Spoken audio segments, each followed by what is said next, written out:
Now I will snap the 9 points along this edge to the 9 points on the grid. There's 8 subdivisions, so there's 9 points in between them, including the corners. So I'm hitting the W key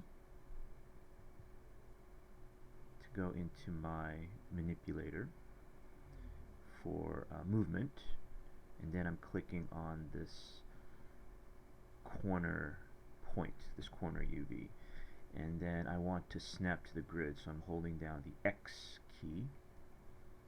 I'm going to go ahead and do them for this side and then the other.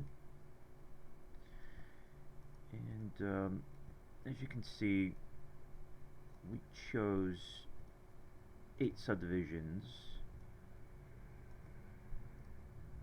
along the torus in this direction for a reason, because if there were any more, this would be a much more tedious process. But usually the crosswise cut will be a lot shorter, hopefully only about 8 subdivisions or so, whereas the lengthwise you can have as many edges as needed. Okay, so the final result is it looks kind of like a ribbon.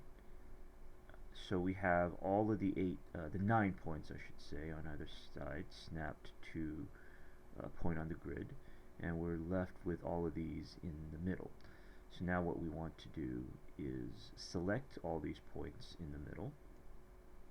Okay, be sure you leave out any edges, any UVs, I should say, on either side. We just want to deal with these points left in the middle. Then I'm going back into my Smooth UV tool, and this time I'm going to use the relax. So I'm going to click and hold on relax, and then I'm going to drag to the right until it no longer responds, because I've reached maximum iterations and I just can't do anymore. Once here, hit Q to quit out of the tool. So you see, one of the differences between the relax and the unfold options within the Smooth UV tool is the unfold tries to flatten a three-dimensional surface such that tries to minimize the distortion. In other words, it tries to maintain the distance between the UVs so that they as closely as possible match the distance between the actual vertices on the geometry. The relax, however, it cares nothing about distortion. All it cares about is even spacing, and you can see how we can use that to our advantage in this particular unwrapping method. If you look at all of these vertical edges here, you'll see that they're all straight and they're all perfectly evenly spaced apart. If you see here, because of the fact that we have 16 edges going the long way, you'll see that for every, and we have our grid subdivided into 8s, you'll see that there's exactly 2 divisions in our geometry within every horizontal grid unit. So it's about as even and precise as you can get it. Now the only thing we need to do is to straighten out all of these edges that are currently bowing inward. We now need to straighten out the edges at the top and the bottom. It's fairly easy in this case because there's a nice bit of distance between the top and bottom edges. So let's go ahead and do that. Let's right click and hold and go to edge.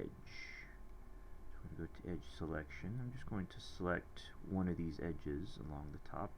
As you can see, it also automatically selects the one at the bottom. Actually, I shouldn't say that it selects the edge at the bottom, because edges are specific to the geometry, and we can see in our model here that it's actually the same edge, geometrically speaking. On the UVs, they are separate, but as far as the geometry itself, it is just one edge. So whenever we select any edge that is along the border, it'll select another edge will be highlighted somewhere else that's connected to it. So with this edge selected, I'm going to hold down Control and also hold down right click, and you'll see in 4 o'clock position there's 2 edge loop. Now you'll see that we have that one edge selected. Now let's convert these to UVs. So I'm going to hold down Control, hold down the right mouse button, in the 3 o'clock position to UV, and then over to the right once more to UV. Okay, now you see that our edges have been converted to these green dots, which are UV points. And now that they are UVs, we can deselect the top or bottom ones, because we only want to flatten we want to flatten them independently. Well, first let me show you exactly what we're going to be doing and why we need to make some deselections at this point. So right now, if I were to use this tool, which if you look over here, it says align select the UVs to maximum V value. What's going to happen if I use this here is it's going to snap all those points, both the ones at the top and the ones at the bottom, to that top edge. So I'm going to Control Z to undo. So I only want the top edge to snap to the top because I want the bottom edge to snap to the bottom. So it has to be a 2-step process. I will need to hold down Control, and then I'm going to marquee these lower points, just the lower ones, and that'll deselect them.